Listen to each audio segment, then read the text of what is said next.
Welcome to science coaching centre. आज हम इस वीडियो में बात करेंगे क्लास 9th का सबसे इजी और इम्पोर्टेंट चैप्टर प्राकृतिक संपदा। और इसको प्राकृतिक संसाधन भी बोल देते हैं, संपदा भी बोल देते हैं। इम्पोर्टेंट और बहुत इजी चैप्टर है, पेपर में 3 मार्क्स का जरूर आता है। ठीक है, तो चैप्टर को स्टार्ट करते हैं हम। सबसे पहले हम जानते हैं पृथ्वी। देखिए, जो पृथ्वी है सभी प्रकार के जीवों का मूल आवश्यकताओं को पूर्ति और संपदा सूर्य की ऊर्जा से होती है। जो पृथ्वी पर किसी प्रकार के जीव है उनकी जो पूर्ति होती है वो सूर्य की ऊर्जा द्वारा ही होती है। कुछ ऐसे हमारे पास उपयोगी पदार्थ हैं या उपयोगी संपदा लगा लो जिनके बिना हम रह नहीं सकते। वायु, पानी, मृदा, जल, खनिज, प्राणी, पौधे मनुष्य जाति के लिए कई प्रकार से उपयोगी हैं। मनुष्य पर ये संपदा कौन कौन सी है, चलिए डिस्कस करते हैं। पृथ्वी की सबसे भारी परत को स्थलमंडल कहते हैं। पृथ्वी की सतह से अलग 70% भाग पानी का भरा हुआ है। यह भूमिगत रूप में भी पाया जाता है। यह समुद्र, नदियों, झीलों, तालाबों और आदि के रूप में है। इन सब को मिलाकर जलमंडल बनता है। क्या बनता है? जलमंडल। वायु जो पृथ्वी को एक कंबल की तरह कार्य करता है, मतलब हवा है, उसको हम क्या बोलते हैं? वायुमंडल। आगे हम बात करते हैं बायोस्फीयर के बारे में। जीवन का भरण पोषण करने वाला पृथ्वी का क्षेत्र जहां वायुमंडल, जलमंडल, स्थलमंडल एक दूसरे से मिलकर जीवन को संभव बनाते हैं उसे जैवमंडल कहते हैं। 2 प्रकार के होते हैं जैवमंडल हमारे, जैविक और अजैविक। जैविक घटक होते हैं जैसे कि जो लिविंग ऑर्गेनिज्म, जो ये लगा लो कि सजीव, और अजैविक जो निर्जीव। जीवन की श्वास हवा के बारे में हम बात करेंगे कि हवा के बारे में पढ़ेंगे कि हवा क्या है, उसकी सारी थ्योरी के बारे में हम पढ़ेंगे। थोड़ा ध्यान दो बच्चों। वायु कई गैसों से मिलाकर बनी है। नाइट्रोजन, ऑक्सीजन, कार्बन डाइऑक्साइड, जल वाष्प का मिश्रण है। वायु में 78% नाइट्रोजन, 21% ऑक्सीजन होते हैं। कार्बन डाइऑक्साइड बहुत कम मात्रा में वायु में होती है, अगर क्योंकि ज़्यादा मात्रा में कार्बन डाइऑक्साइड हो तो आग लगने का खतरा रहता है।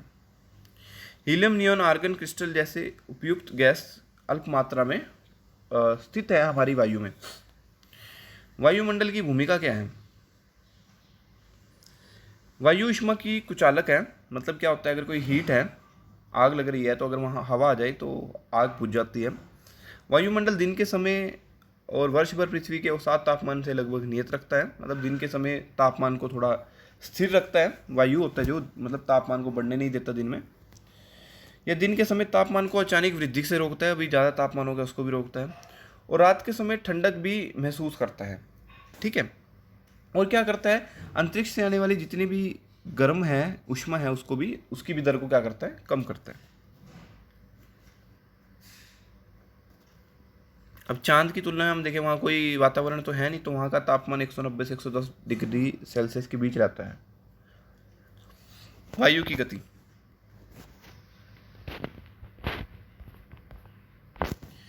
दिन के समय वायु की दिशा समुद्र से स्थल की ओर होती है, क्योंकि स्थल के ऊपर की हवा जल्दी गर्म हो जाती है और ऊपर उठने लग जाती है। रात के समय हवा की दिशा स्थल से समुद्र की तरफ होती है, क्योंकि रात के समय स्थल और समुद्र ठंडे होने लगते हैं। एक क्षेत्र से दूसरे क्षेत्र में हवा की गति पवनों का निर्माण करती है। वर्षा भी बच्चे हवा के ऊपर निर्भर रहती है, क्योंकि देखिए कैसे, वर्षा जलाशय के होने का जल का वाष्पीकरण होता है, वो हवा के द्वारा ही होता है। क्योंकि उस जो वाष्पीकरण होता है, छोटे छोटे जो बूंदी होती हैं, हमारे छोटे छोटे वेपर्स होते हैं, वो हवा में ही मिश्रित होकर ऊपर की ओर चले जाते हैं। ठीक है बच्चों, ये हमने पढ़ लिया वायु के बारे में। आगे हम पढ़ेंगे वायु प्रदूषण। वायु में उपस्थित हानिकारक पदार्थ जैसे carbon dioxide, monoxide, sulphur, nitrogen, fluorine, सीसा, धूल के कण, वायु, ये सभी कारण है जिससे कि वायु प्रदूषण होता है। और बच्चों, जितने भी कूलेंट हैं जो भी ठंडक देते हैं हमें, उनमें से CFC निकलता है, क्लोरोफ्लोरोकार्बन, जो कि हमारे लिए क्या है? हानिकारक है।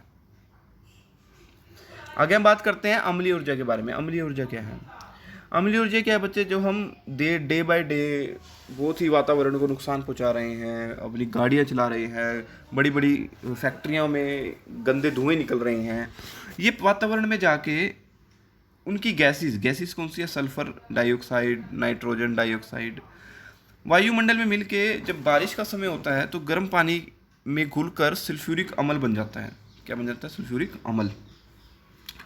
अम्ल एसिड रेन का रूप ले लेता है और जब वो धरती पर पड़ता है तो एक एसिड के रूप में धरती को खराब कर देता है। चलिए बच्चों, बाकी हम पढ़ेंगे नेक्स्ट वीडियो के अंदर ग्रीन हाउस इफेक्ट से। ठीक है।